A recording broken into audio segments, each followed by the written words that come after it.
కృపా కనికరములు కలిగిన మా దేవ, మహోన్నతుడా, సర్వాధికారి, వందనాలు నాయనా.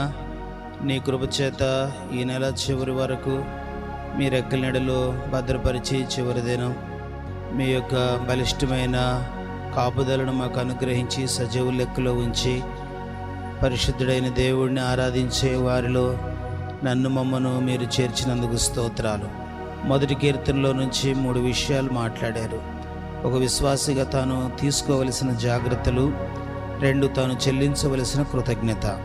కనుక నాయనా, దేవుని ధర్మశాస్త్రములో ఆనందం ఉన్నదని మీరు మాట్లాడినందుకు వందనాలు. లోకములో ఎందులో దొరకని ఆనందం, ఆహారాన్ని బట్టి నాయన, వస్త్రములను బట్టి నాయన, వెండి బంగారములను బట్టి దొరకని ఆనందం, స్నేహాన్ని బట్టి కలిగిన ఆనందం నీ ధర్మశాస్త్రములోనే మాకు కలుగుతుందని, అందును బట్టి స్తుతించాలని మీరు మాట్లాడినందుకు స్తోత్రాలు. రెండవదిగా నాయన, మా జీవితాల్లో నా ప్రభువా, నా తండ్రి, ఫలభరితమైన వారిగా ఉంచుతానని మాట్లాడారు. నాయన, ఎన్నో మార్లు ఫలాలు లేని వారం అయిపోయాం, నష్టపోయిన వారుగా ఉన్నాం, పాపము కలిగించు భ్రమలు కొట్టుకుపోయిన వారుగా ఉన్నాం. అలాంటి స్థితిలో ఉన్న మా జీవితాల్లో మీరు ప్రేమించి సరిచేసి చక్కపరిచి ఫలభరితమైన జీవితాలను ఇవ్వటానికై మీరు ఇష్టపడి ఏర్పరచుకున్నందుకు స్తోత్రం. మూడవదిగా, సఫలపరుస్తానని మాట్లాడినందుకు వందనాలు. అతడు చేయనిదంతయు సఫలమగును. నాయన, నీ వందనాలు. ఇలాగ 3 ఆశీర్వాదాన్ని నాయన, మా ప్రియకుమా, మా రక్షకుడైన యేసుక్రీస్తు ప్రభు ద్వారా మీరు మాకు అనుగ్రహించడానికి ఇష్టపడినందుకు వందనాలు. నాయన, నీ ప్రేమకు వందనాలు. ప్రభువా, మా కొరకు, పాపముల కొరకు కలువరి సిలువలో ప్రాణం పెట్టారు. మీ రక్తమునంతా ధారపోశారు.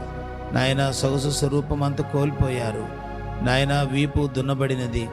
నాయన, తలకు ముళ్ళ కిరీటం, ప్రక్కలో బళ్ళపోటు పొడవబడినది. మమ్మలను ఫలభరితమైన వారిగా, నాయన, ఆనందకరమైన వారిగా, నాయన, నత్తని జీవముతో నింపబడే వారిగా చేయుటకై మీరు ప్రాణమును ధారపోశారు. చనిపోయి సమాధి చేయబడి తిరిగి లేచారు. మరలా నా కొరకు తిరిగి రాబోతున్నారు. శుభప్రదమైన నిరీక్షణ మా హృదయాల్లో పెట్టారు.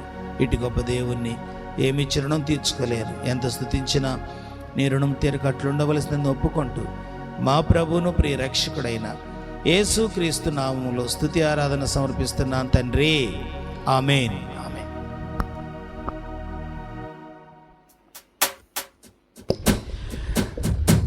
పాటల పుస్తకంలో నుండి 289 పాట సంఖ్య 289. సర్వోన్నతుడా, నీవే నాకు ఆశ్రయ దుర్గము. సర్వోన్నతుడా, నీవే నాకు ఆశ్రయ దుర్గము. నాకు ఇళ్ళలో ఎవరు లేరు, నాకు ఇళ్ళలో ఆదరణ నీవేగా, ఆనందము నీవేగా, ఆదరణ నీవేగా.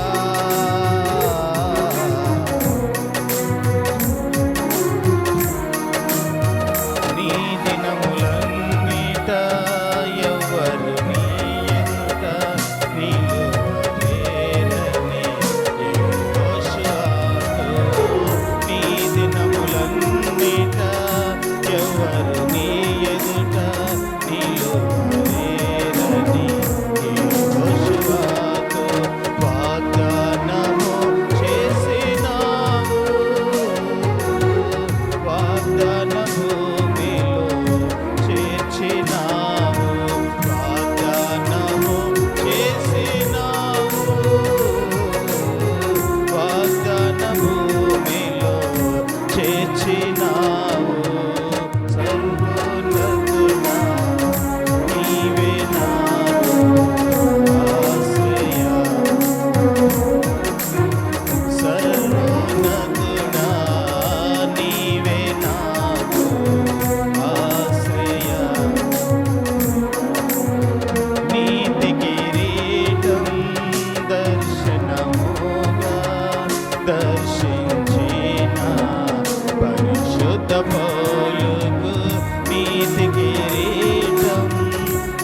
దర్శనముగా దర్శించిన పరిశుద్ధ పౌలుకు విశ్వాసము కాచినావు.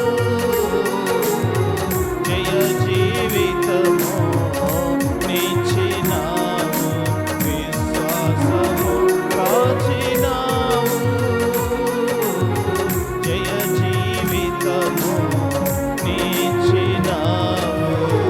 సర్వోన్నతుడా నీవే నాకు ఆశ్రయం.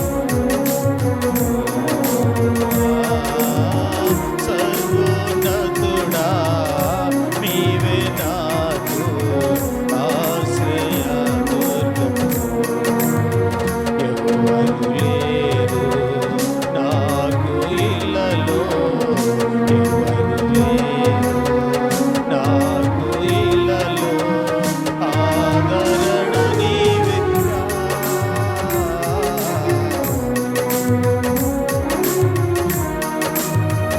ఆదరణ నీవెగా,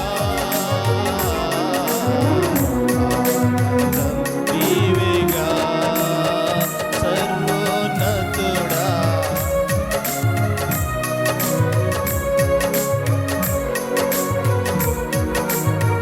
సర్వోన్నతుడా నీవే ఆశ్రయదుర్గము. దేవుని వాక్యాన్ని చదువుదాం. పరిశుద్ధ గ్రంథములో నుండి మత్తయి సువార్త, పరిశుద్ధ గ్రంథములో నుండి మత్తయి సువార్త 25వ అధ్యాయము. పరిశుద్ధ బైబిల్ గ్రంథంలో నుండి మత్తయి సువార్త 25వ అధ్యాయము 14వ వచనం నుండి. పరలోక రాజ్యము ఒక మనుష్యుడు దేశాంతరమునకు ప్రయాణమై తన దాసులను పిలిచి తన ఆస్తిని వారికి అప్పగించినట్లుండును. అతడు ఒకనికి 5 తలాంతులను, ఒకనికి 2, ఒకనికి 1, ఎవని సామర్థ్యము చొప్పున వానికిచ్చి వెంటనే దేశాంతరము పోయెను. చాలమ్మా. దయగలిగిన మా తండ్రి, నీ కొందనాలయ్యా. నీ మహాప్రేమను బట్టి, కృపను బట్టి ప్రభువా యొక్క మధ్యాహ్న కాలం మీ నామాన్ని స్తుతిస్తున్నాను. తండ్రి, మాతో మాట్లాడండి. మరొకసారి మీ స్వరాన్ని మేము వినట్లు దయ చూపండి. కృప కలిగిన స్థలకు అప్పగించుకుంటూ యేసు నామములో ప్రార్థించి వేడుకుంటున్నాం తండ్రి, ఆమేన్. మంచిది. దేవుని పరిశుద్ధ గ్రంథములో మత్తయి సువార్త 25వ అధ్యాయము 14వ వచనము నుండి మరి ఇంచుమించు 30 వచనాల వరకు ఒక శ్రేష్టమైన ఉపమానాన్ని ప్రభువైన యేసుక్రీస్తు వారు తెలియచేశారు. పరలోక రాజ్యము అని ప్రారంభించి, ఒక మనుషుడు దేశాంతరమునకు ప్రయాణమై తన దాసులను పిలిచి తన ఆస్తిని వారికి అప్పగించినట్లు ఉండును అన్నాడు. పరలోక రాజ్యము ఒక మనుషుడు దేశాంతరం పోయినట్టు వెళుతూ వెళుతూ ఆయన ఏం చేశాడంట? ఆస్తిని తన దాసులకు అప్పగించి వెళ్ళినట్లుండును, ఆస్తిని అప్పగించి వెళ్ళినట్లుండును అని ఒక చక్కని ఉపమానాన్ని ప్రభువైన యేసుక్రీస్తు వారు తెలియజేశారు. ఉపమానాలన్నీ కూడా మరి అవి కథలు కాదు, కానీ వాస్తవిక మన జీవితాలు మనకు అర్థం చేయటం కొరకు ప్రభువు వాడిన భాష, ప్రభువు వాడిన విషయాలు.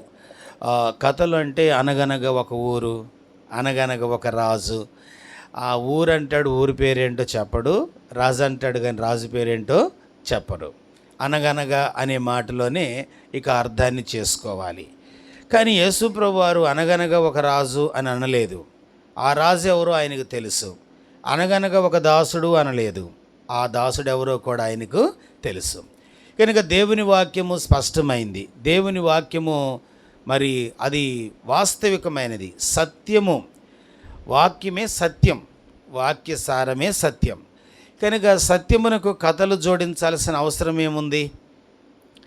వాస్తవికానికి వ్యర్థమైన సంబంధాలు, వ్యర్థమైన మాటలతో సంబంధం ఏముంటుంది? కనుక ప్రభువారు అర్థమయ్యే రీతిలో ప్రజలకు శ్రేయస్కరమైన విషయాలే బోధించాడు. దేవుని వాక్యం 14వ వచనములో, ఒక మనుషుడు దేశాంతరమునకు ప్రయాణమైపోయి తన దాసులను పిలిచి తన ఆస్తిని వారికి అప్పగించాడు. ఎన్ని అప్పగించాడు? ఒకడికి 5 తలాంతులు, ఒకడికి 2 తలాంతులు, ఒకడికి 1 తలాంతు. వాని సామర్థ్యం చొప్పున ప్రతి వానికి ఏం చేశాడంట, ఆయన లెక్క యొక్క సామర్థ్యం చొప్పున తలాంతులు అప్పగించాడు. తలాంతులు అప్పగించిన దేవుడు మరలా కొన్ని దినాలకు తిరిగి వస్తాడు. అంతే కదా. యేసుక్రీస్తు ప్రభువారు దేశాంతరం అనే పరలోకానికి వెళ్ళారు. వెళుతూ తన సేవకులైన వారికి, తన శిష్యులైన వారికి, లేక తనను నమ్మిన వారికి బాధ్యతలు అప్పగించి వెళ్ళాడు, పని అప్పగించి వెళ్ళాడు. అవే తలాంతులంటే. అదే తన ఆస్తి కూడా. సంఘమే దేవుని ఆస్తి. సంఘములో పనిచేసేవారే దేవుని సేవకులు, దేవుని శిష్యులైన వారు. సంఘము కొరకు పాటుపడేవారు సమయానికి తమ జీవితాలు ఉపయోగించుకోవటమే జ్ఞానము కలిగిన జీవిత విధానం. పరిశుద్ధ గ్రంథం మనకేం బోధిస్తుంది? దేవుని వాక్యములో ఒకనికి 5 తలాంతులు, ఒకనికి 2 తలాంతులు, మరొకనికి 1 తలాంతు ప్రభు ఇచ్చారు అని దేవుని వాక్యంలో మనం చదువుతూ ఉన్నాం. మరలా కొన్ని దినాల తర్వాత ప్రభు వస్తారు. ప్రభు వచ్చి ఏం చేస్తారు? మరలా ఇవ్వటానికి రాడు. ఇచ్చిన వాటికి లెక్క అడగటానికి వస్తాడు. చదువుతారా? పరిశుద్ధ గ్రంథములో నుండి ఇదే 25వ అధ్యాయము 5వ అధ్యాయం 19వ వచనం. మత్తయి సువార్త 25:19. బహుకాలమైన తరువాత ఆ దాసుల యజమానుడు వచ్చి వారి యొద్ద లెక్క చూచుకొనెను. గమనించారా? వారి యొద్ద ఏం చూశాడంట? బహుకాలమైన తరువాత ఆ యజమానుడు వస్తాడు. ఇచ్చిన యజమానుడే మరలా వస్తాడు. వచ్చి ఏం చేస్తాడు? లెక్క చూసుకుంటాడు. దేవుని బిడ్డలుగా మనము దేవునికి లెక్క అప్పగించవలసిన వారం. అది విషయం. కొందరంటారు, నేను ఎవ్వరికి లెక్కలు అప్పగించాల్సిన పని లేదండి, నేనే అందరిపై సుప్రీంగా ఉన్నా, అందరిపై నేనే హెడ్గా ఉంటున్నాను అని ఒకవేళ మానవ భాషలో చెప్పుకోవచ్చేమో. కానీ భూమి మీద ఉన్న రాజులైనా, దాసులైనా, జ్ఞానులైనా, జ్ఞానహీనులైనా ప్రతి వాడు దేవునికి ఏం చేయాలంట? లెక్క అప్పగించవలసిన వారు ఉన్నాం. రోమాపత్రిక 14వ అధ్యాయములో పౌలు ఈ విషయాన్ని ప్రస్తావించాడు. రోమీయులకు రాసిన పత్రిక 14వ అధ్యాయము 12వ వచనాన్ని చదువుతారా? ప్రతి నాలుకయు దేవుని స్తుతించునని ప్రభువు చెప్పుచున్నాడు అని వ్రాయబడి ఉన్నది. గనుక మనలో ప్రతివాడు తన్ను గూర్చి దేవునికి ఎవరు గూర్చంట? తనను గూర్చి, నన్ను గూర్చి నేను లెక్క అప్పగించాలి, నిన్ను గూర్చి నీవు లెక్క అప్పగించాలి. కనుక భక్తి లెక్కలతో కూడింది, విశ్వాసం లెక్కలతో కూడింది. ఏమండి, చూడండి, లెక్కల మాస్టర్కి అన్ని లెక్కలు తెలిసి జీవితాన్ని గురించి తెలియకపోతే, జీవిత లెక్కల గురించి తెలియకపోతే అంతకంటే ఇంకా అన్యాయము, అజ్ఞానము, మూర్ఖత్వం ఏమైనా ఉంటుందంటారా? కనుక దేవుని పరిశుద్ధ గ్రంథం మనకు బోధిస్తుంది. దయచేసి ఆ పిల్లల్ని కంట్రోల్ చేయండి. లోపల దేవుని పరిశుద్ధ గ్రంథంలో మనం చదువుతున్నాం. దేవుని యొక్క వాక్యములో రాయబడిన మాట. పరిశుద్ధ గ్రంథం బైబిల్ ఏం చెప్తుందంటే, ప్రతి వాడు వాని వరుసలో దేవునికి ఏం చేయాలంట? దేవునికి లెక్క అప్పగించేవారై ఉన్నారు. కొరింథీయులకు రాసిన పత్రిక 2వ పత్రిక 5వ అధ్యాయము 10వ వచనాన్ని చదువుదాం. కొరింథీయులకు రాసిన 2వ పత్రిక 5వ అధ్యాయము 5వ అధ్యాయము 10వ వచనాన్ని చదవండి. ఎందుకనగా తాను జరిగించిన క్రియల చొప్పున అవి మంచివైనను సరే, చెడ్డవైనను సరే, దేహముతో జరిగించిన వాటి ఫలమును ప్రతి వాడు పొందినట్లు మనమందరమును క్రీస్తు న్యాయపీఠం ఎదుట ప్రత్యక్షము కావలెను.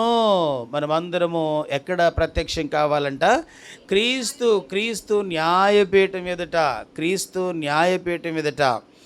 కనుక క్రీస్తు న్యాయపీఠం ఎదుట మంచివైనను సరే, చెడ్డవైనా సరే, మంచి ఉన్నవా వాటి కొరకు, చెడ్డ ఉన్నవా వాటి కొరకు.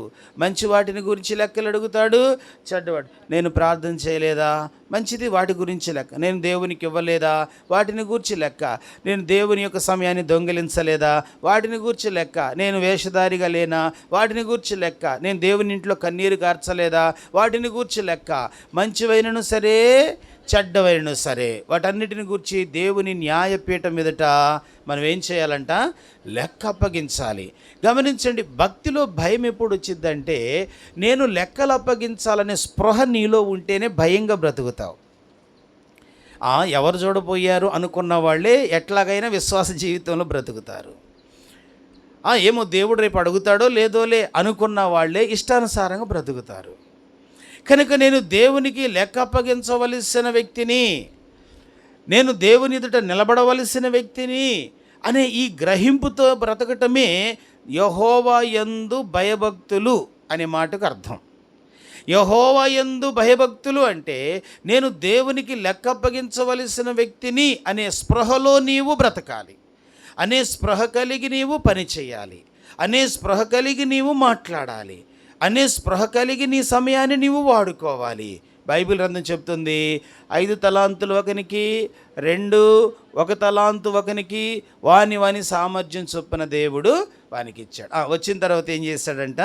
అడుగుతున్నాడు. ఇప్పుడు చదువుదాం మత్తయి సువార్త 25వ అధ్యాయం 25వ అధ్యాయము 20వ వచనాన్ని చదువుదాం. అప్పుడు 5 తలాంతులు తీసుకొనిన వాడు మరి 5 తలాంతులు తెచ్చి, అయ్యా, నీవు నాకు 5 తలాంతులు అప్పగించితివే, అవియుగాక మరి 5 తలాంతులు సంపాదించితనని చెప్పాను. అతని యజమానుడు, బలా నమ్మకమైన మంచి దాసుడా, నీవు ఈ కొంచెములో నమ్మకంగా ఉంటివి, నీవు అనేకమైన వాటి మీద నియమించదను, నీ యజమాని సంతోషములో పాలు పొందుమని. ఎంత మంచి మాట! ఎంతగా దేవుడు ప్రశంసిస్తున్నాడు. కనుక 5 తలాంతులు కలిగినోడు వచ్చి, అయ్యా, నీవిచ్చిన 5కు 5 బదులు సంపాదించాను. ఆ మాటకి యజమానుడు అంటున్నాడు, బలా నమ్మకమైన మంచి దాసుడా, మంచి దాసుడా, ఇవ్వబడిన తలాంతులను 100% ఉపయోగించుకున్న వానివి నీవు. ఇవ్వబడిన సమయమును, ఇవ్వబడిన ఆరోగ్యమును, ఇవ్వబడిన ధనమును, ఇవ్వబడిన పేరు ప్రఖ్యాతిని, ఇవ్వబడిన అవకాశాలను, ఇవ్వబడిన ఆ దేవుని యొక్క ఆ చిత్తమును నీవు చక్కగా ఉపయోగించుకున్నావు. కనుక 5కు 5 సంపాదించుకున్నావు. అందుకు బహుమానం ఏంటో తెలుసా? దేవుడు అంటాడు, నమ్మకమైన దాసుడా. ఏమంటున్నాడు ఆయన్ని? నమ్మకమైన దాసుడు. మనం నమ్మకస్తులమని ఎప్పుడు తెలుస్తుంది? మనం తెలియగలవాళ్ళమని ఎప్పుడు తెలుస్తుంది? పరీక్షలో పాల్గొంటేనే కదా. అసలు మన జీవితంలో ఏనాడు ఒక పరీక్ష కూడా అటెండ్ అవ్వకుండా నా జ్ఞానం, నా తెలివి ఎంత గొప్పదంటే ఎలాగూ? అలాగే మన నమ్మకత్వం ఎలా తెలుస్తుంది? దేవుడు మనకిచ్చిన పని చేయటం ద్వారా, దేవుడు మనతో మాట్లాడే వాటికి లోబడటం ద్వారా, దేవుడు మనలను ప్రేమించి రక్తము కార్చి రక్షణను కృపచేత అనుగ్రహిస్తే ఆ రక్షణకు తగిన జీవితాన్ని జీవించటం ద్వారా మనం నమ్మకస్తులమా అపనమ్మకస్తులమా అర్థమైపోతూ ఉంటుంది. కనుక మనము గోధువులమా గురుగులమా అర్థమైపోతూ ఉంటుంది. మనము గొర్రెలమా మేకలమా అర్థమైపోతూ ఉంటుంది. దేవుడు, ఈ యజమానుడైన దేవుడు ఈ దాసుని దగ్గరికి వచ్చి అంటున్నాడు, బలా నమ్మకమైన మంచి దాసుడా, నీవు ఈ కొంచెములో నమ్మకంగా ఉన్నావు కాబట్టి ఏమంటున్నాడు? నీవు అనేకమైన వాటి మీద నియమించదను. ఉన్న వాటిలో, దేవుడు ఇచ్చిన వాటిలో నమ్మకమైన జీవితం జీవించిన వారు బైబిల్ గ్రంథంలో అనేక మంది ఉన్నారు. సమృద్ధిలో నమ్మకంగా ఉన్నవారు, కష్టములో నమ్మకంగా ఉన్నవారు, కొంచెములో నమ్మకంగా ఉన్నవారు అనేకులు ఉన్నారు. చదువుతారా? ఆదికాండం పరిశుద్ధ గ్రంథములో నుండి 39వ అధ్యాయం. ఆదికాండము 39వ అధ్యాయము. ఆదికాండం 39వ అధ్యాయము 4వ వచనం. యోసేపు మీద అతనికి కటాక్షము కలిగను గనుక అతని యొద్ద పరిచర్య చేయువాడాయను, మరియు అతడు తన ఇంటి మీద విచారణకర్తగా అతనిని నియమించి తనకు కలిగినదంతయు అతని చేతికి, గమనించండి, ఎంత నమ్మితే యోసేపు చేతికి అప్పగించి ఉంటాడు మీరు ఆలోచించండి. ఊరికినే ఇచ్చి ఉంటాడా? ఎంతో నమ్మకం ఉంటేనే కదా. పోతీఫర్ అంటే పోనీ ఏమన్నా మామూలు వ్యక్తినా? అతడు రాజుగారి కొలువులో గొప్ప వ్యక్తి, ఉన్నతమైన స్థితిలో ఉన్నవాడు, ధనం కలిగిన వాడు, ఓ పెద్ద కుటుంబం కలిగిన వాడు, పనివారు, సంపద, పశువులు, పొలములు కలిగిన వాడు. అతడు ఏం చేశాడో తెలుసా? తన హెబ్రీయుడు కాని వ్యక్తి, తన యొక్క నిజంగా ఐగుప్తీయుడు కాని వ్యక్తికి, తన ఇంట పొట్టని వ్యక్తికి, ఎక్కడో బయట దేశము నుండి అమ్మబడిన వ్యక్తికి, దాసుడిగా కొనబడిన వ్యక్తికి తన ఇంటిలో ఉన్న సమస్తమును ఏం చేశాడంటే 5వ వచనములో, తనకు ఇంటి మీద తనకు కలిగిన వాటన్నిటి మీదను అతన్ని విచారణకర్తగా నియమించిన కాలము మొదలుకొని యెహోవా యోసేపు నిమిత్తము ఆ ఐగుప్తుని ఇంటిని 4వ వచనములో, మరియు అతడు తన ఇంటి మీద విచారణకర్తగా అతన్ని నియమించి తనకు కలిగినదంతయు అతని చేతికి అప్పగించెను.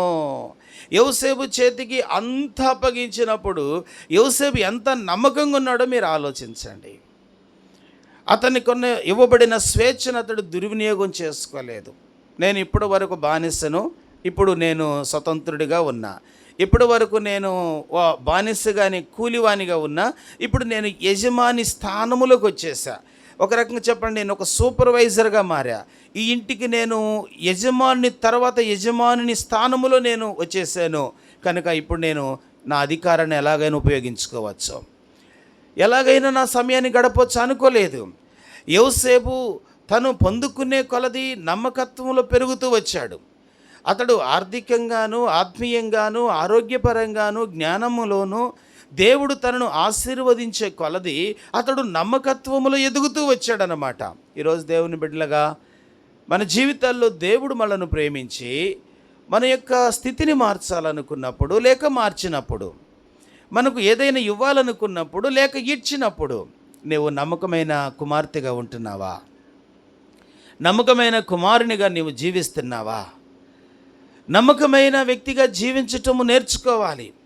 బైబిల్ గ్రంథంలో దేవుడు ఎవరిని ప్రశంసిస్తాడు, ఎవరికి పరలోకాన్ని ఇస్తాడు, ఎవరికి తండ్రి ఆనందములో పాలివానిగా చేస్తాడంటే తనకు అప్పగించిన దానిలో నమ్మకముగా బ్రతికిన వానికి. యోసేపు అలా ఉన్నాడు కాబట్టి అతని జీవితం ఏ స్థాయికి వెళ్ళిందో మనకు తెలుసు. ఆదికాండము పరిశుద్ధ గ్రంథములో నుండి ఆదికాండం 41వ అధ్యాయము 44వ వచనం. ఆదికాండము 41వ అధ్యాయము 44వ వచనాన్ని చదువుదాం. మరియు ఫరో యోసేపుతో, ఫరోను నేనే అయినను నీ సెలవు లేక ఐగుప్తు దేశమందంతటను ఏ మనుష్యుడును తన చేతినైనను కాలినైనను ఎత్తకూడదని ఎంత స్థితిని దేవుడిచ్చాడండి. ఫరోను నేనే, నీ సెలవు లేక. యోసేపుతో ఫరో అంటున్నాడు, నీ సెలవు లేక ఐగుప్తు దేశమంతా. ఐగుప్తు దేశమంతా అంటే ఐగుప్తు దేశంలో ఎవరుంటారు?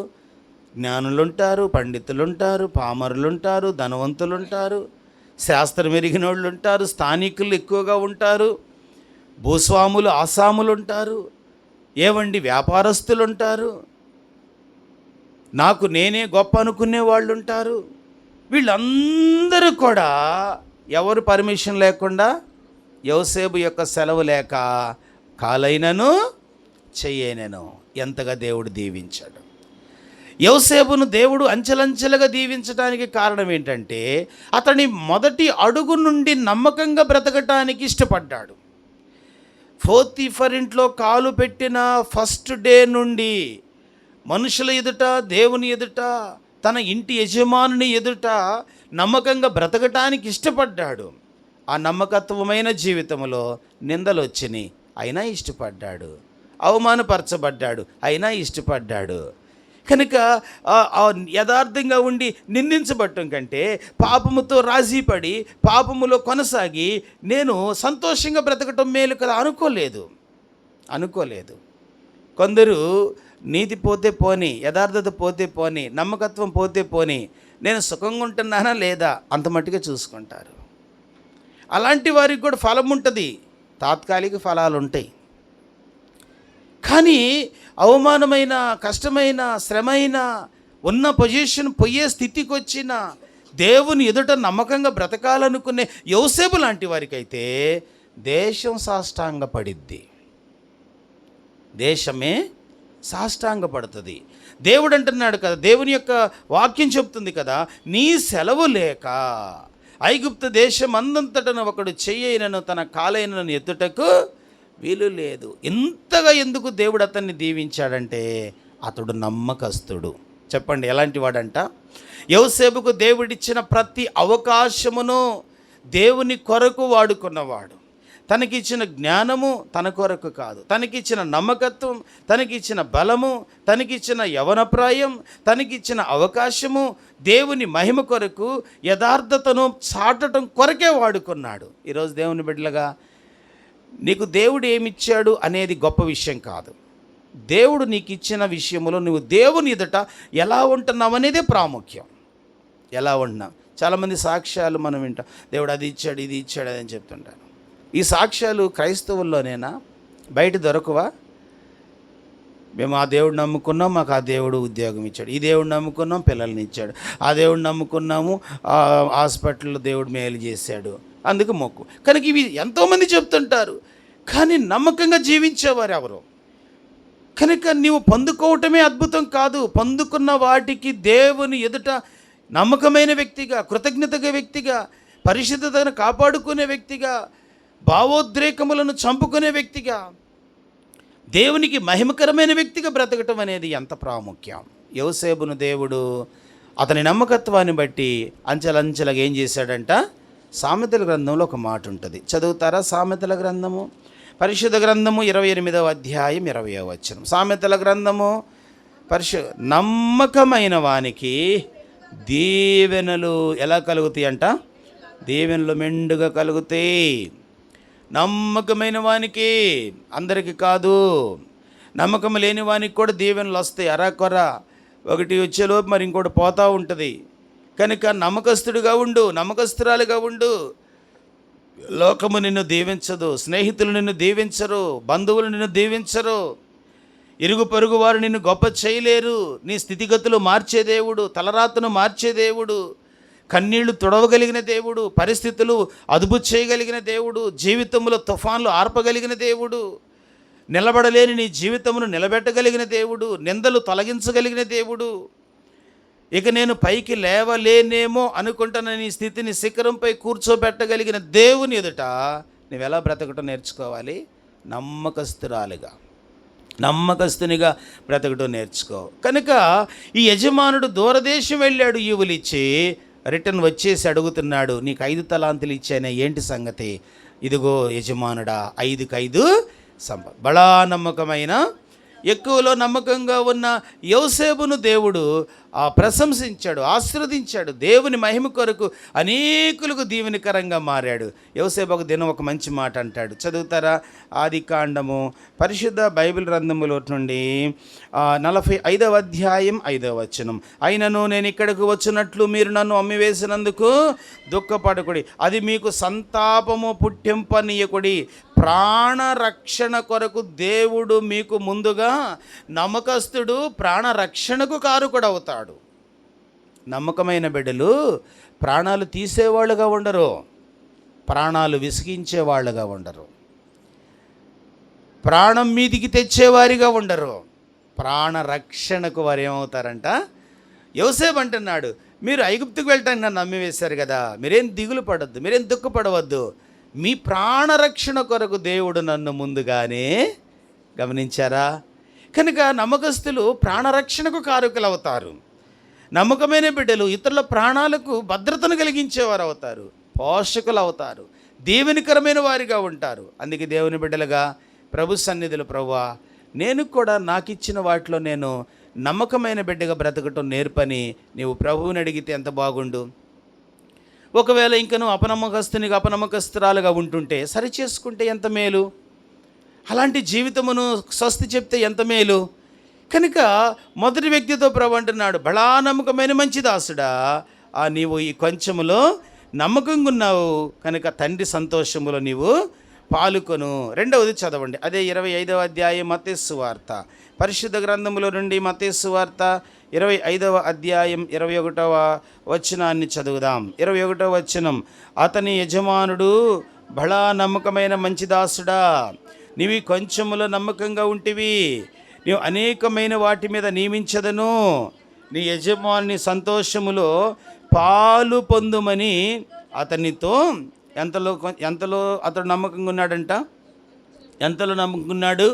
కొంచెములో నాకు కలిగిన కొంచెములో నాకున్న పరిస్థితిలో, బైబిల్ పరిశుద్ధ గ్రంథములో వారికి కలిగిన కొంచెములో కూడా నమ్మకంగా ఉండి ప్రభువును గణపరిచి స్తుతించి దేవుని ద్వారా పోషించబడిన వారు, దేవుని ద్వారా ఆదరించబడిన వారు, దేవుని ద్వారా అనేకులకు దీవెనగా మారిన వాళ్ళు లేకపోలేదు. మొదటి రాజుల గ్రంథం 17వ అధ్యాయం చదువుతారా? పరిశుద్ధ గ్రంథములో నుండి దేవుని యొక్క వాక్యాన్ని. మొదటి రాజుల గ్రంథము 17వ అధ్యాయము 11. ఆమె నీళ్లు తేబోచుండగా అతడు ఆమెను మరలా పిలిచి, నాకొక రొట్టె ముక్కను నీ చేతిలో తీసుకొని రమ్మని చెప్పాను. 12వ వచనం. అందుకు ఆమె, నీ దేవుడైన యెహోవా జీవము తోడు, తొట్టెలో పట్టెడు పిండియు బుడ్డిలో కొంచెము నూనెయు నా యొద్ద ఉన్నవే గాని అప్పము ఒకటైన లేదు. మేము చావుకు ముందు నేను ఇంటికి పోయి వాటిని నాకును నా బిడ్డకును సిద్ధము చేసి కొనవలెనని కొన్ని పుల్లలు ఏరుకొనుటకై. గమనించారా? ఎంత కొంచెం ఆమె దగ్గర ఉందో చూడండి, ఎంత కొంచెము కలిగిన వ్యక్తిగా ఉన్నదో చూడండి. అలాంటి వ్యక్తి దగ్గరికి ప్రభు పంపాడు. ప్రభువు కూడా అన్ని కలిగిన వ్యక్తి దగ్గరికి ప్రవక్తను పంపలేదు. అన్ని సమృద్ధిగా తొలతూగుతున్న వ్యక్తి ఇంటికి పంపలేదు. కెరేతులో నీళ్లు ఎండిపోయినాయి, సారేపాతులో విధవరాలి యొద్దకు వెళ్ళు అన్నాడు.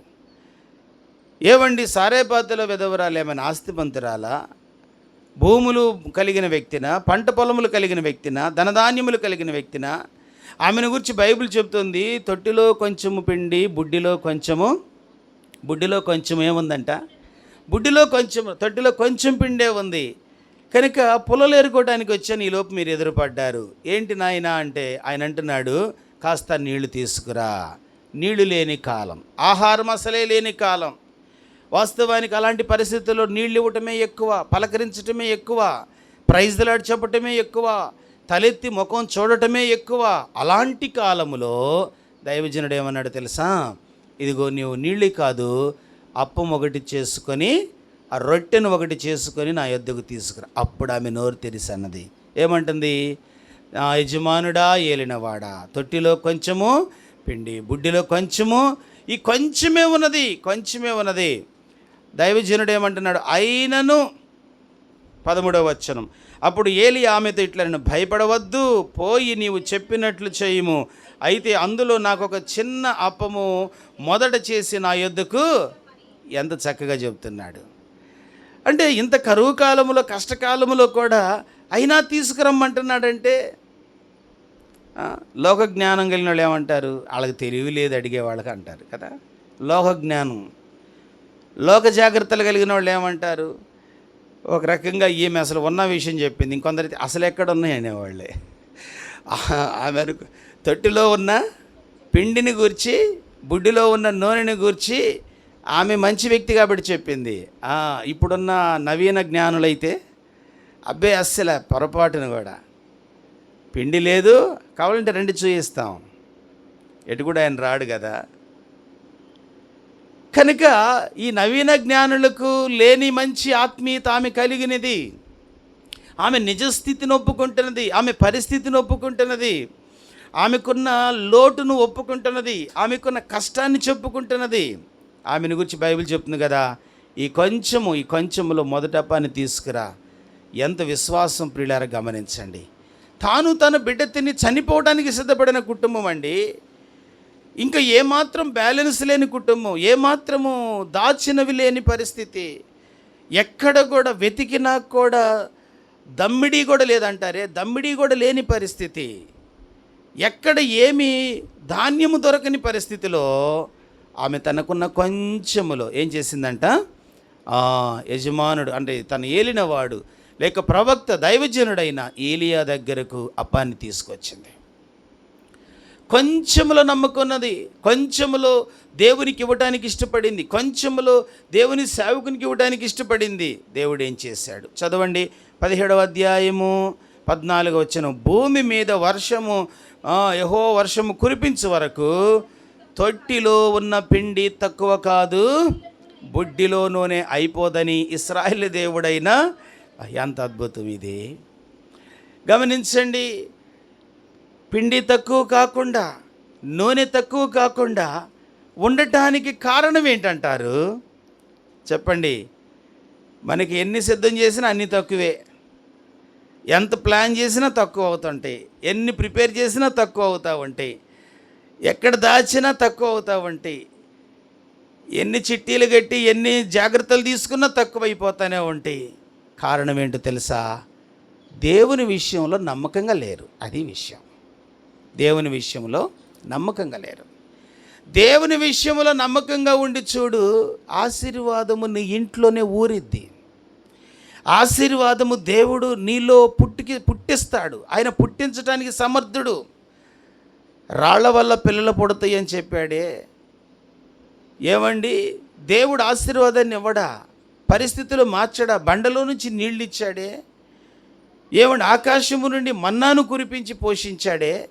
దేవుని ఎదుట నమ్మకస్తుడిగా నీవు ఉంటే, నమ్మకస్తురాలుగా నీవు ఉంటే దేవుడు నిన్ను ఆశీర్వదించడా? నమ్మకస్తులుగా ఉండటానికి ఇష్టపడని మనుషులు ఈరోజు మధ్యాహ్న కాలం దేవుని బిడ్డలుగా పరిశుద్ధ గ్రంథం చెప్తుంది, దైవజనుడు అంటున్నాడు కదా, మరలా వర్షం పడి పంటలు పండే వరకు ఇదిగో నీ తొట్టిలో ఉన్న పిండి తక్కువ కాదు, బుడ్డిలో ఉన్న నూనె అయిపోదు. మీరు ఆలోచించండి, పిండి ముద్ద తీసి రొట్టెలు చేసిన వెంటనే ఆమె పెనం మీద కాల్చిన రొట్టె కాలకముందే తల మరలా తిరిగి ఆ తొట్టిని చూడకముందే అందులో ఒక ముద్ద ఊరుతుంది. నేను అనుకుంటాను, రొట్టెలు తినటమేమో కానీ ఈమెకి ఇది పెద్ద వింత అయ్యింది. ఉన్న నూనె కాస్త మొదటి అప్పం మీద పోసింది, ఇక లేదు. మరలా తిరిగి చూస్తే గిన్నెలో నుంచి ఓటలాగా బయటికి వస్తుంది. ఎంత ఆశ్చర్యం, ఎంత ఆశ్చర్యం. నమ్మకస్తుడిగా జీవించు, దేవుడు ఓటలు ఇస్తాడు. ఇశ్రాయేలు ప్రజలకు దేవుడు ఎన్నోసార్లు ఓటలు ఇచ్చాడు.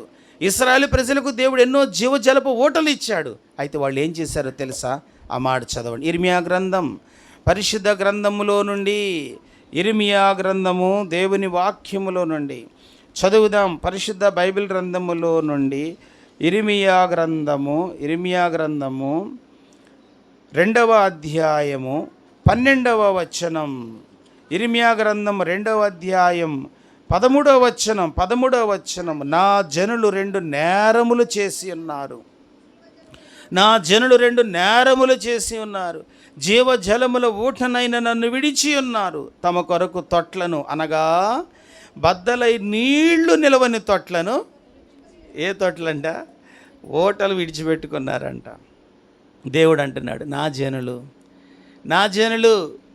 నా ప్రజలు నా ఎద్దుకు వచ్చి కూర్చునేవారు, నన్ను ఆరాధించేవారు, నా మాటలు వినేవారు, నా జనులు, నా స్నేహితుడైన అబ్రహాం సంతానం 2 నేరాలు చేశారు.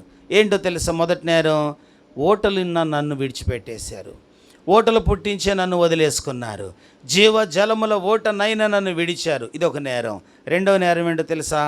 తొట్లు, సొంత ప్లాను, సొంత ప్రణాళిక, ఫ్యూచర్ ప్లాను, భవిష్యత్తు ప్లాను, ముందు చూపు, పగిలిపోయే తొట్లు. ఇవన్నీ కూడా పగిలిపోయే తొట్లు. నమ్మకత్వం లేని వ్యక్తికి ఈ ముందు చూపు వ్యర్థం. నమ్మకత్వం లేని వ్యక్తికి ఈ ఫ్యూచర్ ప్లాన్ వ్యర్థం. ఈ నమ్మకత్వం లేని వ్యక్తికి జాగ్రత్తలు వ్యర్థమైపోతున్నాయి. దేవుని వాక్యం చెప్తుంది కదా పరిశుద్ధ గ్రంథంలో, వీరు దేవుని ఎదుట అపనమ్మకస్తులుగా బ్రతికారు. జీవజలముల ఓటనైన దేవుని విడిచిపెట్టి వారు ఏం చేశారంట? పగిలిపోయిన తొట్లో ఎన్ని నీళ్లు పోసినా ట్యాప్ కిందకి తీసుకెళ్ళి ఒక గంప పెట్టారనుకోండి, అది ఎప్పుడు నిండుతుంది? గంప ట్యాప్ కిందకి వెళ్ళి గంప పెట్టండి, నిండుతుందా? పగిలిపోయిన తొట్టి కూడా అలాంటిదే. పగిలిపోయిన తొట్టిలాగా నీవు ఉంటావా?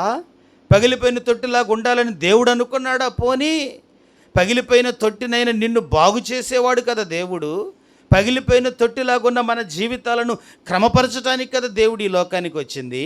మనలను బాగు చేసి పగిలిపోయిన స్థితిలో ఉన్న మనలను పాపముల చేత, అపరాధముల చేత చచ్చిన స్థితిలో కొట్టమిట్లాడుతూ ఉన్న మన జీవితాలను సరిచేసి, సవరించి, నూతనపరిచి యేసు క్రీస్తులో నిన్ను ఒక నూతన సృష్టిగా మార్చడానికి ఇష్టపడితే నమ్మకస్తురాలుగా ఉండవా? నమ్మకస్తునిగా ఉండవా? ఆమెకు కొంచెం పిండి ఉన్నది, కొంచెము నూనె ఉన్నది. అయినా ఏం చేసిందంటే మొదటప్పాన్ని తీసుకెళ్ళి ఈరోజు దేవుని బిడ్డలుగా ప్రార్థన చేసే ముందు, ప్రభువా నమ్మకస్తునిగా నన్ను చేయి నాయనా, నమ్మకస్తురాలుగా నన్ను చేయి నాయనా, నమ్మకమైన జీవితం జీవించటం నాకు నేర్పని ప్రభువుని అడుగుదాం. కేవలం పాత నిబంధనే. క్రొత్త నిబంధనలో పౌలు ఒక సంఘాన్ని గురించి ఒక మాట అంటాడు. చదువుతారా? కొరింథీయులకు రాసిన మొదటి పత్రిక 2వ పత్రిక 8వ అధ్యాయము. కొరింథీయులకు రాసిన 2వ పత్రిక 8వ అధ్యాయము మొదటి వచనం. సహోదరులారా, మాసిదోనియా సంఘములకు అనుగ్రహించబడిన దేవుని కృపను గూర్చి మీకు తెలియజేయుచున్నాను. ఎలాగనగా వారు బహు శ్రమల వలన పరీక్షించబడగా అత్యధికముగా సంతోషించిరి, మరియు వారు నిరుపేదలైనను వారి దాతృత్వము బహుగా విస్తరించెను. పౌలు అంటున్నాడు, వారు నిరుపేదలు. మాసిదోనియా సంఘము ధనిక సంఘం కాదు. మాసిదోనియా సంఘము వ్యాపార సంఘం కాదు. మాసిదోనియా సంఘము నిజముగా చరచరాస్తులు కలిగిన సంఘము కాదు. మాసిదోనియా సంఘం పేదల సంఘం, నిరుపేదల సంఘం, కనుక బలహీనుల సంఘం. అయితే పౌలుకు ఆశ్చర్యం కలిగింది. ఏం ఆశ్చర్యమో తెలుసా? ఏం ఆశ్చర్యం అంటే, వారు ఏం చేస్తే ఆశ్చర్యపోయాడు? 4వ వచనం. ఈ కృప విషయంలో పరిశుద్ధుల కొరకైన పరిచర్యలో పాలు పొందు విషయంలో మనవపూర్వకంగా మమ్మను వేడుకొనుచు వారు తమ సామర్థ్యము కొలదియే కాక సామర్థ్యము కంటే ఎక్కువగాను తమంతట తామే ఇచ్చిరని మీకు సాక్ష్యమిచ్చుచున్నాను. ఇదియుగాక మొదట ప్రభువునకు దేవుని చిత్తం వలన మాకును తమ్మును తామే అప్పగించుకొనిరి. ఇంతగా చేయుదురని ఒక సేవకుడు అనుకోలేదు, అంతగా చేశారంట. ఇంతగా చేయుదురని మేము అనుకోలేదు. ఎలా చేశారో, ఏం చేశారో, ఎట్లా కష్టపడ్డారో, ఎంత చెమటోర్చారో, ఎన్ని ఇబ్బందులు ఎదుర్కొన్నారో మాకు తెలియదు. కానీ వాళ్ళు చేసినది గొప్ప, చాలా గొప్పగా దేవుని పనిని వాళ్ళు సహకరించారు. చాలా ఉన్నతంగా దేవుని పనిని వాళ్ళు ప్రోత్సహించారు. వాళ్ళంట కేవలం ఈవెనే కాదు, మొదట ప్రభువుకు ఆ తర్వాత మాకును తమ్మును తామే అప్పగించుకోవటం. అంటే అర్థం ఏంటి? దైవజనుడు ఎప్పుడు పిలిచిన ప్రేయర్కి రెడీగా ఉండేవాళ్ళు, ఎప్పుడు కుటుంబ ప్రార్థన రెడీగా మేము ఉన్నామని చెప్పేవాళ్ళు. వాళ్ళకు ఏ సమయమైనా, ఏ టైం అయినా, ఏ రోజైనా సరే ఇక అప్పగించుకున్నారంతే. ఏ ఊరు వెళ్ళాలన్న ప్రార్థన, ఏ ఇంటిని దర్శించాలనుకున్నా, ఎక్కడ మీటింగ్ అయినా, అది బుధవారం బైబిల్ స్టడీ, లేక మనలాగా, లేక శనివారం సంఘ ప్రార్థన, లేక ఉపవాస ప్రార్థన, ఆదివారం ఏదైనా సరే వాళ్ళు తమ్మును తామే అప్పగించుకున్నారంట. మనకున్నవే అప్పగించటానికి మనకు మనసు లేనప్పుడు ఇక మనం అసలు అప్పగించుకుంటామా? ఇది నిజమేనా? కనుక మాసిదోనియా సంఘము కొంచెము కలిగిన సంఘం. దేవుడు అంటున్నాడు, నీకు ఈ కొంచెములో నీవు నమ్మకంగా ఉన్నావు. ఏమంటున్నాడు? నీవు ఈ కొంచెములో నమ్మకంగా ఉన్నావు. సారైపోతలో ఉన్న ఆ వెధవరాలు ఆ కొంచెము పిండి, కొంచెము నూనెలో నమ్మకంగా ఉన్నది. ఈ మాసిదోనియాలో ఉన్న సంఘము వారు నిరుపేదలు, వారి స్థితి చాలా తక్కువ. బైబిల్ చెప్తుంది, అయితే వారు ఇంత చేయుదురని మేము అనుకోలేదు. సాక్ష్యం ఉన్నదా? దేవుని బిడ్డగా దేవుని కొరకు నువ్వు ఎంతైనా చేయాలి, నేను ఎంతైనా చేయాలి. ఎందుకో తెలుసా? ఆయన మన కొరకు అంతా చేశాడు. మన కొరకు తండ్రి అయిన దేవుడు తన కుమారుణ్ణి ఇవ్వటానికి ఇష్టపడ్డాడు. మన కొరకు ఆయన ఏమి దాచుకోలేదు. ఆయన తన కుమారుణ్ణి మన కొరకు అప్పగించాడంటే దాని అర్థం నీకు అర్థమైనదా? నీ కొరకు ఆయన అంతా చేశాడు. చాలామంది అజ్ఞానంగానో లేకపోతే వాక్యము తెలియకనో ఒక మాట, దేవుడు నాకేం చేశాడు, దేవుడు నాకు తన కుమారుణ్ణి నీకే ఇచ్చాడు. వాక్యం తెలిస్తే నువ్వు నమ్మాలి. ఆయన తన కుమారుణ్ణి నీ కొరకు ఇచ్చాడు. ఆయన తన కుమారుడైన యేసుక్రీస్తు యొక్క రక్తమును నీ కొరకు దారిపోయటానికి ఇష్టపడ్డాడు. ఇంతకంటే ఇంకేమైనా ఉన్నదా? ఇంతకంటే ఏమైనా కావాలా? ఇంతకంటే ఏమైనా వెలగలిగినది ఏమైనా ఈ ప్రపంచంలో ఉన్నదా? అందుకే ఆయన మన కొరకు తన సమస్తమును ధారపోశాడు. కాబట్టి ఆయన కొరకు నీవు సమస్తమును చెయ్యబద్దులై ఉన్నావు. ఆయన కొరకు మనము సమస్తము చేయటానికి సంసిద్ధత కలిగిన వాళ్ళకు ఉండాలి. ఎప్పుడు ప్రార్థనేనా? ఎందుకు వస్తుంది ఈ ఆలోచన? భయము లేక ఎలా బ్రతుకుతున్నామో తెలియటల్లా, ఊపిరి ఎలా పీలుస్తున్నావో తెలియటల్లా, ఊపిరికి ఆధారం అయినా, నడుస్తున్నావంటే ఆధారమాయిన, చూస్తున్నావంటే నీ కంటికి ఆధారమాయిన, మాట్లాడుతున్నావంటే నీ నోటికి ఆధారమాయిన, ఆలోచిస్తున్నావంటే నీ తలకు ఆధారమాయిన, ఆధారాన్ని తప్పించాడా, నా వాయిస్ ఆగిపోతుంది, నా చూపు ఆగిపోతుంది, నా నడక ఆగిపోతుంది, నా ప్రణాళికలన్నీ ఆగిపోతాయి. ఈ స్పృహ కలిగి ఉంటేనే నీవు ఆయన కొరకు నమ్మకస్తునిగా బ్రతకగలుగుతావు. ఈ మనసు కలిగి ఉంటేనే నీవు ఆయన కొరకు ఏదైనా చేయగలుగుతావు. ఈ మనసు కలిగి ఉంటే నీవు ఆయన కొరకు ఎక్కడికైనా వెళ్ళడానికి ఇష్టపడతావు. బైబిల్ గ్రంథం చెప్తుంది, బడా నమ్మకమైన మంచి దాసుడా, నీవు కొంచెములో నమ్మకంగా ఉన్నావు. ఆ స్త్రీ కరువు దినాలంతటా పోషించబడింది. కరువుతోనే ఉన్నారా? చెప్పండి, కరువుతోనే ఉన్నారా? కరువుతోనే వారు బ్రతికారా? దేవుని పరిశుద్ధ గ్రంథం మనకేం బోధిస్తుంది? దేవుని వాక్యములో మనం ఏం చదువుతున్నాం? కరువుతోనే వారు జీవించలేదు కదా, బ్రతికినంత కాలం అంట. ఇచ్చింది ఎన్నప్పాలు? ఇచ్చినది ఎన్నప్పాలు? ఒకటి. వారు తీసుకున్న ఎన్నయ్య ఉంటాయి, ఇచ్చినది కౌంట్ అయింది, తీసుకున్నవి మాత్రం దేవుడికి ఇచ్చిన లెక్కలో. దేవుడిచ్చేవి లెక్కలేస్తే దేవుడికి ఇచ్చేవే లెక్కలు మనకు తెలుసు. దేవుడికి ఇచ్చే వాటిని లెక్కలేస్తే ఒక ఆయన ఈ మాట అన్నాడు. చదువుతారా? కీర్తనల గ్రంథం, పరిశుద్ధ గ్రంథములో నుండి 40వ కీర్తన, పరిశుద్ధ గ్రంథములో నుండి 40వ కీర్తన 5వ వచనం. యెహోవా నా దేవా, నీవు మా ఎడల జరిగించిన ఆశ్చర్యక్రియలను, మా ఎడల నీకున్న తలంపులు బహు విస్తారములు, వాటిని వివరించి చెప్పేదని అనుకుంటున్నా. యథార్థవంతుడు కాబట్టి ఒప్పుకున్నాడు, నమ్మకస్తుడు కాబట్టి ఒప్పుకున్నాడండి. నేను వివరించి చెప్పేదని అనుకుంటున్నా. యెహోవా నా దేవా, నా ప్రభువా, దావీదుకి ఎన్ని కష్టాలు, ఎన్ని శ్రమలు. కడుపును పుట్టిన బిడ్డే చంపటానికి పరిగెత్తాడు, ఎందుకు పనికిరాని షిమ్మి దూషించాడు. ఎంతో భయంకరమైన శోధన, ఇంటి వారితో శోధన, బిడ్డలతో శోధన, శత్రువులతో శోధన, ఫిలిస్తీన్లతో శోధన, సౌలుతో పెద్ద శోధన. అయినా దేవుడిని ఏమంటున్నాడు తెలుసా? నువ్వెన్ని ఉపకారాలు చేసావయ్యా, ఎన్ని ఉపకారాలు చేసావు, వాటిని లెక్కించదని అనుకుంటున్నా.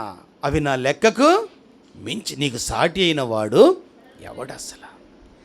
ఈరోజు దేవుని బిడ్డలుగా ప్రార్థన చేసే ముందు ఆలోచించేయి, ఆయన నీ జీవితంలో లెక్కలేనన్ని అద్భుతములు చేయగలిగిన వాడు. లెక్కలేనన్ని మార్లు మనం పడిపోయాం, లెక్కలేనన్ని అద్భుతాలు ఆయన మనకు చేస్తానే ఉన్నాడు. లెక్కలేనన్ని మార్లు ఆయన్ని ఏడిపించాం, లెక్కలేనన్ని మార్లు ఆయన నీ కన్నీళ్లు తుడుస్తానే ఉన్నాడు. రివర్స్ అన్నమాట. లెక్కలేనన్ని మార్లు ఆయనకు మనం వీపును చూయించాం, లెక్కలేనన్ని మార్లు ఆయన నిన్ను వెతుక్కుంటూ వచ్చాడు. లెక్కలేని మార్లు పడిపోతిని, దిక్కులేని వాడ నేనైతిని. లెక్కలేని మార్లు నీ దిక్కులేని వాడ నేనైతిని.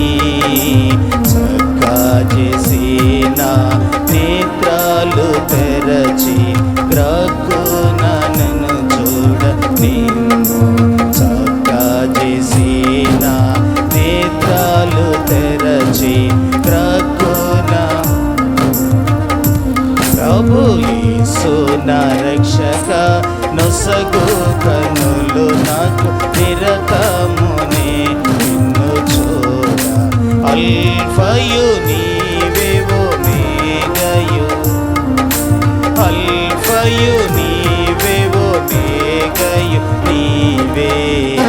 ప్రభు యేసు నా రక్షక నొసగు కనులు నాకు నిరతము. మోకరించండి, ప్రార్థన చేసుకున్నాం. ప్రభువా నన్ను కనికరించయ్యా, నమ్మకస్తురాలుగా నన్ను చేయి నాయనా, నమ్మకస్తునిగా నేను బ్రతకటానికి సహాయం చేయని ప్రభువుని అడుగు. నాకు కలిగిన కొంచెములో నమ్మకంగా బ్రతకటం నాకు నేర్పు అని దేవుణ్ణి అడుగు. ఆయన యోసేపును, అతని నమ్మకత్వాన్ని దేవుడు ఘనపరిచాడు. దేవుడు తనకి ఇచ్చిన వాటన్నిటిలో ఆయన నమ్మకంగా బ్రతికాడు.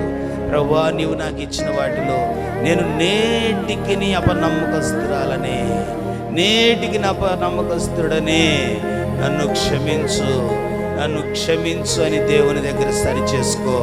దేవుడిచ్చిన ఆరోగ్యం, దేవుడిచ్చిన సమయం, దేవుడిచ్చిన సమృద్ధి, దేవుడిచ్చిన పరిస్థితులు నమ్మకంగా బ్రతుకుతున్నావా? నమ్మకస్తురాలుగా ఉంటున్నావా? నమ్మకస్తునిగా జీవించితే దేవుడు అంటున్నాడు, నమ్మకస్తునికి దీవెనలు మెండని బైబిల్ చెప్తుంది. ఓ ప్రభువా, నన్ను కనికరించు. ఆ పేద స్త్రీ విధవరాలికున్న ఆ యథార్థత నాలో లేకుండా పోయిందయ్యా, నన్ను కనికరించు. నీవు దాచుకుంటే ఒక్క రొట్టె దాచుకుంటావు, నీవు పంచితే 1000 రొట్టెలు తీసుకోగలుగుతావు, నీవు సమర్పించుకుంటే 1000 రొట్టెలు పొందగలుగుతావు. ఆ స్త్రీ లేదు కాదు అని దాచుకుంటే ఆ ఒక్క రొట్టెతోనే చనిపోయి ఉండేది. ఆమె ఇచ్చింది కాబట్టి ఎన్నో రెట్లు రొట్టెలను ఆమె పొందగలిగింది. ఈరోజు నీవు ఎలాగున్నావు? ప్రియ సహోదరి సహోదరుడిగా ప్రార్థన చేసే ముందు పరీక్షించుకుంటావా? ప్రార్థన చేసే ముందు సరిచేసుకుంటావా? ప్రభువా, నన్ను నూతనపరచు నాయనా, నా యొక్క అపనమ్మకత్వాన్ని మన్నించయ్యా, నా పిసినితనాన్ని మన్నించయ్యా, నా యొక్క హృదయంలో విశాలత లేని స్థితిని మన్నించయ్యా, నా యొక్క లోక జ్ఞానాన్ని మన్నించయ్యా. నేను మాసిదోనియా సంఘ విశ్వాసిగా చేయయ్యా, నేను మాసిదోనియా సంఘ విశ్వాసిగా నన్ను మార్చయ్యా. వారు నిరుపేదలంటయ్యా, వారు నిరుపేదలయ్యుండి వారికి ఉన్నదే కాదు, తమ్మును తాము కూడా అప్పగించుకున్నారంట. నన్ను క్షమించు ప్రభువా, అలాంటి హృదయం నాకు ఇయ్యని ప్రభువుని అడుగుతావా? అలాంటి హృదయం నాలో పెట్టని ప్రభువుని అడుగుతావా? నమ్మదగిన దేవుని ప్రియులారా, మనం కలిగి ఉన్నాం. జీవితము సంవత్సరాలు గతించిపోతున్నాయి. అపనమ్మకస్తురాలుగా ఉంటే లెక్క అప్పగించే రోజు రాబోతుంది. అపనమ్మకస్తుడిగా ఉంటే ప్రభు వచ్చి లెక్క అప్పగించాలని అడుగుతాడు. ఆ రోజు సిగ్గుపడతావు, ఆ రోజు భయపడాలి, ఆ రోజు వణకాలి, ఆ రోజు చెప్పుకోవటానికి నోట సమాధానం కూడా దొరకదు. ప్రభువా, నన్ను క్షమించు. ఈరోజు నమ్మకమైన బిడ్డగా బ్రతుకుతాను. నా ప్రార్థనా జీవితం, నా వాక్య ధ్యాన జీవితం, సంఘ క్రమ జీవితము, పరిశుద్ధ జీవితములో, నాకు ఇచ్చిన ధన సమృద్ధిలో, నాకు ఇచ్చిన మంచి పరిస్థితుల్లో ఒక నమ్మకమైన బిడ్డగా నీ సంఘంలో ఉంటానయ్యా. నన్ను స్థిరపరచు. ప్రభువుని అడుగు, దేవుడు నీకు సహాయం చేస్తాడు. అలాంటి కృపను పరిశుద్ధాత్మ దేవుడు మనకు అనుగ్రహించినట్లు ప్రార్థనాపూర్వకంగా ప్రియులారా ప్రవైపు చూద్దాం.